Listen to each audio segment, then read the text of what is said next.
To many, it is a dream that seems impossible. A desert-covered nation seeking to lead the world in green transition has embarked on one of the most ambitious endeavors in the history of mankind. We need to attend to climate change. It's an admission from the Saudi government that we are up to the challenge. The Saudi Green Initiative, the image the kingdom wants the world to see, trumpeting Saudi Arabian efforts to promote sustainable energy and biodiversity. The Saudi Green Initiative, from ambition to action. But there's another story. It goes to the very top of the kingdom. But no glossy ads or PR, because it's all about continuing to sell as much oil and gas as they can. Tonight, the story the Saudis won't be openly telling the world at the global COP climate conference, starting on Thursday in Dubai. From Cape Town to Riyadh to the UK, undercover journalists from the Centre for Climate Reporting have been active. Their target? Saudi Arabia's oil sustainability program, the OSP. Hi, Nawaf. I can't see you. Hello. I can hear you though. In a video called Sting, Saudi OSP officials think they're talking to like-minded oil investors. And my colleague David will be joining too. Okay. But they're being secretly recorded and the undercover team hits gold. I believe we can start. All of my colleagues have joined. An extraordinary admission from the Saudis that they're trying to artificially raise oil demand in a climate crisis. My impression is that with the issues of climate change, there's a risk of kind of declining oil demand. So the OSP has kind of been set up to artificially stimulate demand. Yes, it is one of the aspects that we are trying to do. It's one of the main objectives that we are trying to accomplish. And it goes right to the very top of the Saudi regime. To the boss himself, Crown Prince Mohammed bin Salman. How do we know? Because they say so. As you can see here in the slide, these 17 entities... Saudi officials helpfully refer to a presentation setting out how the OSP's entities are all overseen. All of these entities is chaired by His Royal Highness Prince Abdulaziz bin Salman, which is the Minister of Energy, which also reports to His Royal Highness the Crown Prince Mohammed bin Salman. The OSP has a website, but little is known about its underlying strategy.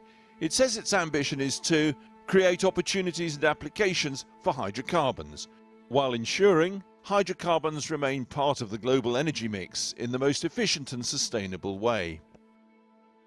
So it's a vast network overseen from the very top, running through ministries to private companies. So what's it for? The plan? To keep Asia and Africa hooked on Saudi oil. First off, power ships. Plans for fleets of floating power stations on ships off the African and South Asian coasts, burning heavy fuel oil to generate electricity. And if a country is landlocked, well, they've got that covered. Similar power stations again, burning Saudi fuel oil.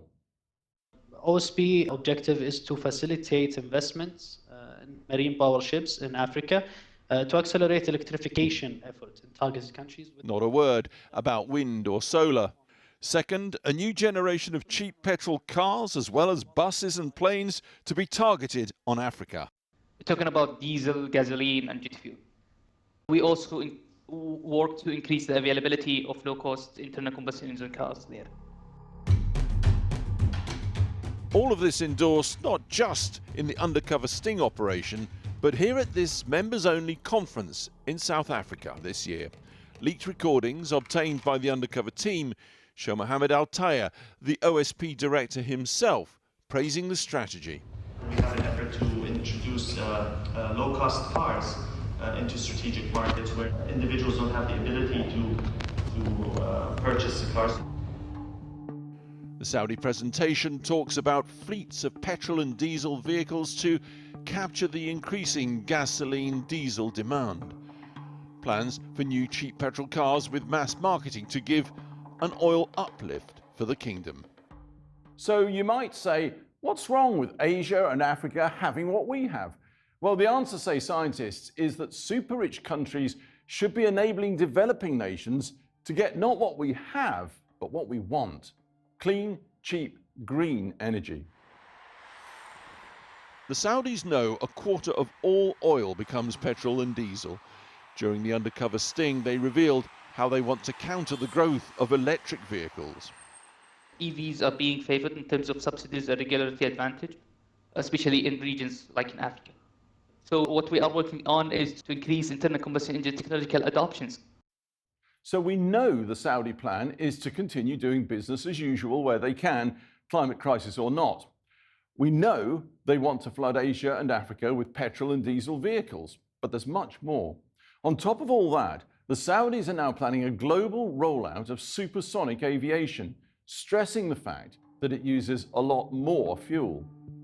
The Saudis' presentation helpfully explains supersonic flight uses 3 times as much jet fuel. This, it seems, is desirable. The Saudis plan to fast-track development of commercial supersonic aviation. Here's OSP official Saleh Adayal. You know, supersonic aviation consumes more energy and the market size is expected to grow significantly. So opportunity here is to accelerate the growth and development of the supersonic technologies.